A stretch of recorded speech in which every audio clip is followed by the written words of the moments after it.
21-10, your Philadelphia Eagles, as we welcome you to Nissan In-Game Live, along with Ron Jaworski. I'm Michael Barkann. Jaws, I don't know what you were expecting. They were off for 13 days, and they came back. It was not their typical second quarter run. They average almost 19 points per second quarter. This was only 14. What did you make overview of this first half? Well, I know what A.J. Brown and Jalen Hurts were doing in those 13 days off. They were working on their timing because it was exquisite. Now, the first touchdown pass, I wouldn't recommend Jalen try many of those throws. He threw into double coverage, got away with a touchdown pass. The next two TD passes were dimes to A.J. Brown. He stacked the corner, gave it that area we called a box from between the defender and the sideline, and Jalen just threw two perfect throws, and A.J. Brown ran great routes. The third one, I forget about the second one, but the third one looked like it was also in a double coverage, and he went and got it, A.J. Brown. I agree. It was double coverage, late double coverage. So with the fact that Jalen kept his eyes down the field, and the one thing we spoke in our pregame show, one thing I've noticed about Jalen, what he's gotten better at is the vision. Manipulating secondary players. You want to throw it right, you look left. Then you come back. That means that safety can't get over the top, just as you said. There was coverage. It was in the double coverage, but late double coverage. Yeah, how much better does Jalen Hurts look? And obviously, you've got A.J. Brown and Devontae Smith and all those weapons, but how much better does he look as a quarterback? I think you said it when you talked about his personnel around him, because the quarterback position is a dependent position.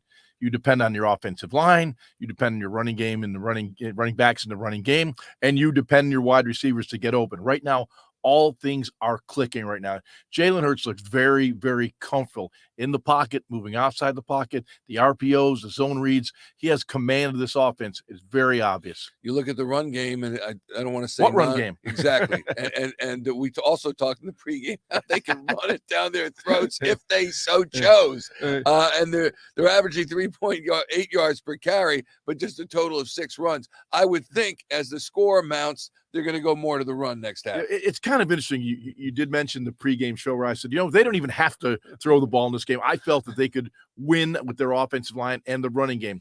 But it's amazing how coaches look for matchups, and that's what they do.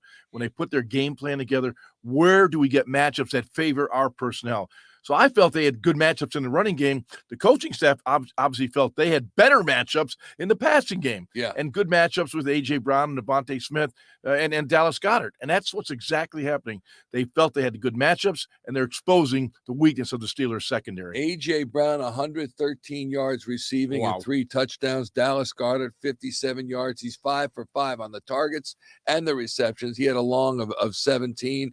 Devontae Smith, 13 yards, but everybody's getting involved, and you would think that they go more to the run game in the second half, but we'll see. How about the defense that has 2 sacks on Pickett? Yeah, I expected them to get sacks. I expected them to get interceptions. They haven't gotten the interceptions yet. When you look at Pickett, he's a young quarterback. Coming into this game, he had only thrown 128 passes, 7 interceptions, 2 touchdowns. The ratio was not good. But he's got talent. He's their quarterback of the future. But guys like this, in their embryonic development stage, you've got to take advantage of. Those sacks, those coverage sacks, he wasn't throwing the football. That means that all of a sudden he's waiting, boom, he goes down. So give those sacks to the secondary, although the defensive linemen certainly get the credit for it. But when you got a young quarterback, make him feel uncomfortable, and the Eagles defense has. When you watch him, he does seem to have a field presence about him. He seems to have a comfort level about him. And then you see him, I think it was on the field goal drive where play action, he went to the end zone, he overthrew the guy. I thought the way he was dropping back, I'm like, this kid's cocky as heck. He's going to get a touchdown pass here, but he did not. He did not, but he's a 5th-year senior out of Pitt. And when I scouted him for the draft, I mean, I really liked him. I thought he was the only pure, number 1 first-round draft choice in the draft. He's got a big arm. He's got a strong arm. He stayed pretty poised with a lot of pressure on. The Eagles were coming with a lot of different looks up front. Their 5-man line got some pressure on him. But I thought Pickett really held his own in this game. He hasn't made a big mistake yet. I think in the second half he will. So 21-10 at halftime. What do you think for the end game? How will this proceed going into the third quarter? And that this has not been the Eagles' strength, scoring points in the second half. Well, we got that 14 in the second half. You already mentioned that. Now we got to see more consistency in the second half of ball games. This is a Steeler team that lacks firepower right now, although their wide receivers are pretty good.